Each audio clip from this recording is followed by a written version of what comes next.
zero friends.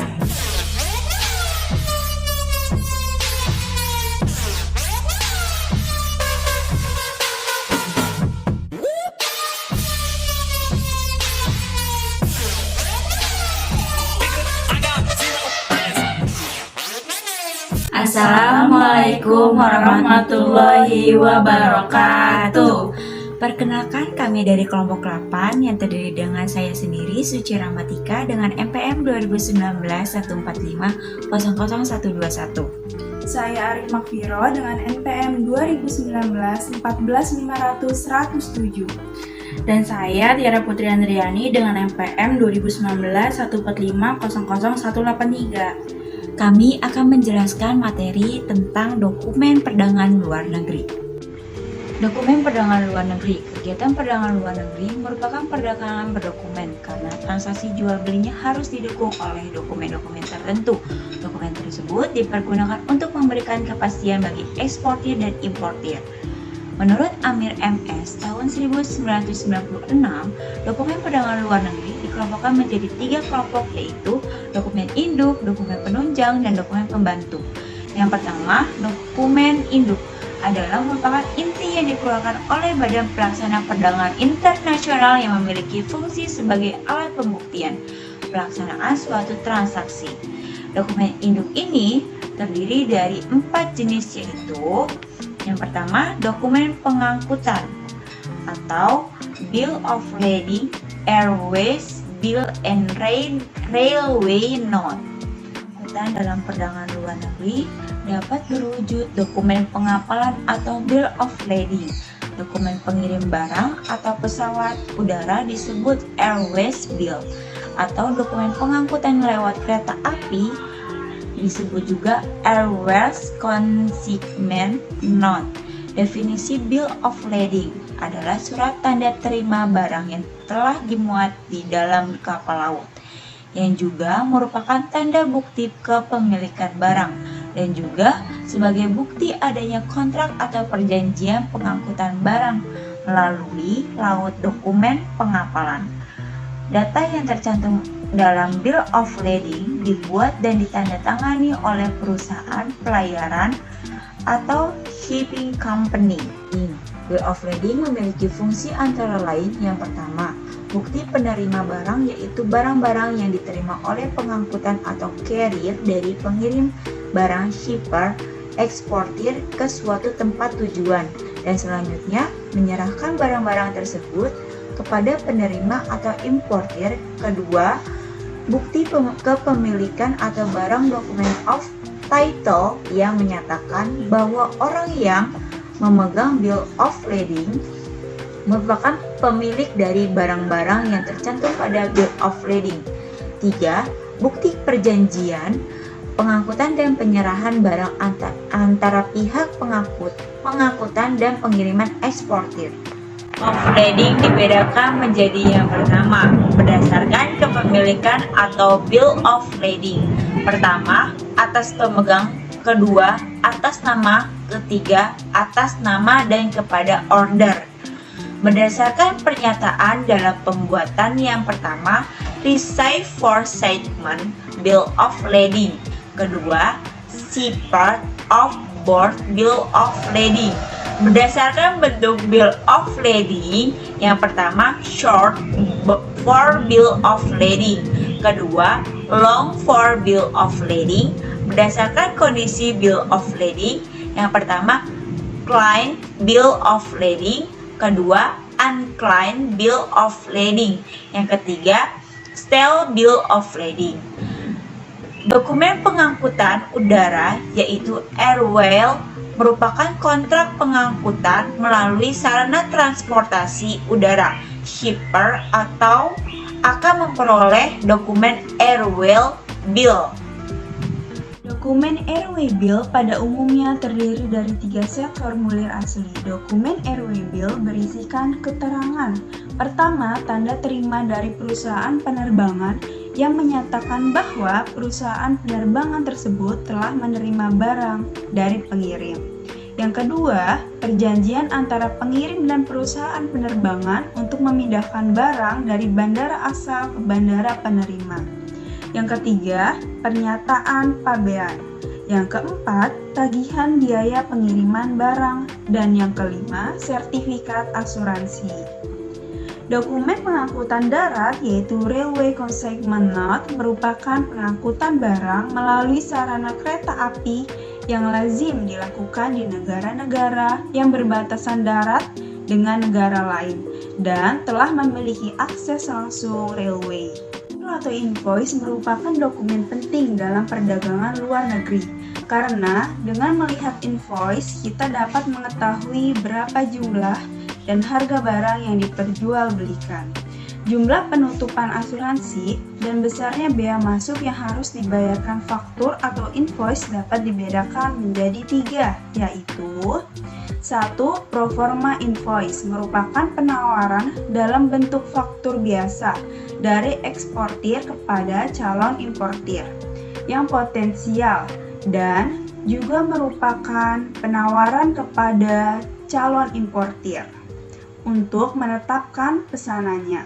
Kedua, commercial invoice yang merupakan dokumen penting yang sering dijadikan syarat pembayaran dalam letter of credit.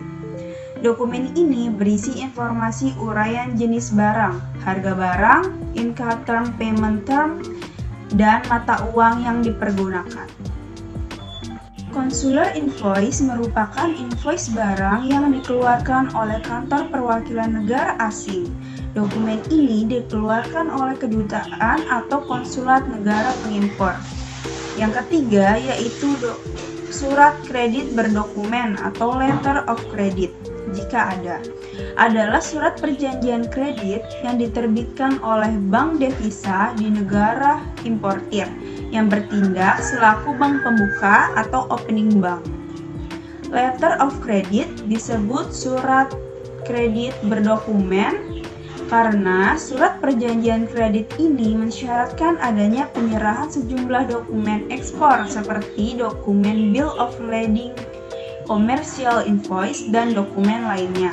Eksportir akan mendapatkan kepastian pembayaran atas barang yang diekspornya, sedangkan importir akan mendapatkan kepastian menerima barang sesuai kontrak jual beli.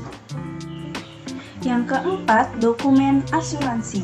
Asuransi adalah surat bukti pertanggungan yang dikeluarkan perusahaan asuransi atas permintaan eksportir maupun importir untuk menjamin keselamatan atas barang yang dikirim.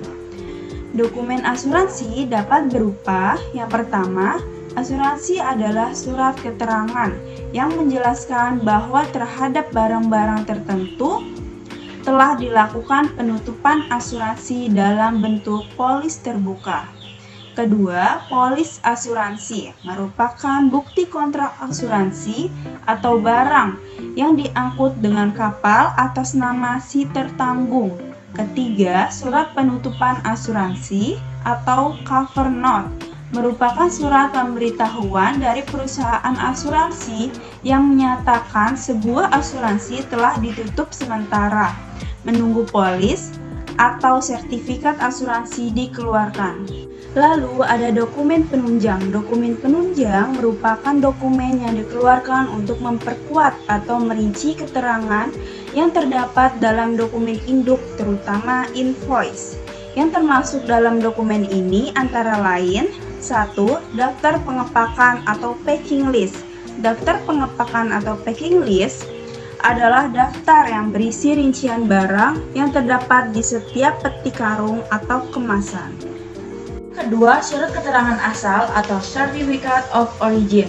Surat keterangan asal atau SKA adalah dokumen yang harus disertakan pada waktu barang ekspor Indonesia memasuki wilayah negara tertentu sebagai bukti bahwa barang tersebut berasal dari atau diolah di Indonesia.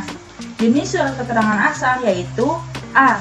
Surat keterangan asal preferensi digunakan dalam rangka memenuhi kebutuhan yang didapatkan oleh suatu negara atau sekelompok negara terhadap ekspor barang-barang tertentu yang berasal dari suatu negara lain berdasarkan perjanjian internasional atau unilateral. Surat keterangan asal non-preferensi digunakan dalam rangka memperoleh fasilitas pengurangan atau pembebasan tarif bea masuk yang diberikan oleh suatu negara. Yang ketiga, surat keterangan pemeriksaan atau Certificate of Inspection adalah surat pernyataan yang berisi keterangan mengenai barang yang dibuat oleh surveyor independen, juru pemeriksaan barang atau badan resmi yang ditunjukkan oleh pemerintah dan dikenal oleh dunia perdagangan internasional. Yang keempat, sertifikat mutu barang atau Certificate of Quality. Sertifikat mutu barang diterbitkan oleh Pusat Pengujian Mutu Barang atau PPMB beserta jajarannya, yaitu Balai Pengujian dan Sertifikat Mutu Barang PBSBM yang tersebar di seluruh Indonesia. Yang kelima, sertifikat manufaktur adalah surat pernyataan yang dibuat oleh produsen yang menyatakan bahwa barang ekspor dengan merek tertentu adalah benar-benar hasil produksi perusahaannya itu sendiri. Keenam, keterangan timbangan atau weight note adalah catatan yang berisi rincian berat dari setiap peti atau kemasan yang menyebutkan berat kotor dan berat bersih dihimpun menjadi satu daftar yang total keseluruhannya sama dengan total berat kotor dan total berat bersih yang tercantum dalam commercial invoice. Yang ketujuh, daftar kubikasi adalah daftar yang berisi ukuran dan takaran dari setiap peti atau kemasan yang biasanya dinyatakan dalam volume atau kubikasi. Dan yang terakhir, yang kedelapan, pemberitahuan ekspor barang atau PEB dan pemberitahuan import barang atau PIB, barang yang akan diekspor dari Indonesia atau diimpor ke Indonesia wajib memberitahukan ke kantor Dirjen Bea dan Cukai dengan mengisi formulir pemberitahuan ekspor barang atau pemberitahuan import barang. Yang terakhir ada dokumen pembantu. Dokumen pembantu terdiri dari 3 jenis, yaitu yang pertama, petunjuk pemakaian atau manual instruction adalah keterangan rinci mengenai tata cara dan tata kerja suatu alat termasuk uraian mengenai proses produksi dari suatu komoditi. Yang kedua, skema tata letak mesin adalah gambar denah tata letak mesin di dalam pabrik yang susunannya disesuaikan dengan urutan proses produksi dan bertujuan untuk memperoleh efisiensi dan produktivitas yang optimal pada saat berproduksi. Dan yang terakhir, yang ketiga, brosur atau selembaran adalah lembaran promosi yang berisi keterangan singkat mengenai suatu produk. Setiap dokumen perlu dibuat secara jelas, teliti, dan sesama karena perbedaan data dalam proses ekspor maupun impor dapat menyebabkan beberapa hal. Di antaranya yaitu yang pertama, terlambatnya proses pengiriman barang. Yang kedua, ditahannya barang oleh pihak bea cukai karena dianggapnya sebagai barang ilegal. Yang ketiga, dikenakan denda yang sangat besar. Oleh karena itu, jika ingin melakukan perdagangan luar negeri, hal yang pertama perlu dilakukan adalah memeriksa kelengkapan dokumen. Bahkan, jika menggunakan jasa impor resmi, hal ini tidak boleh diabaikan.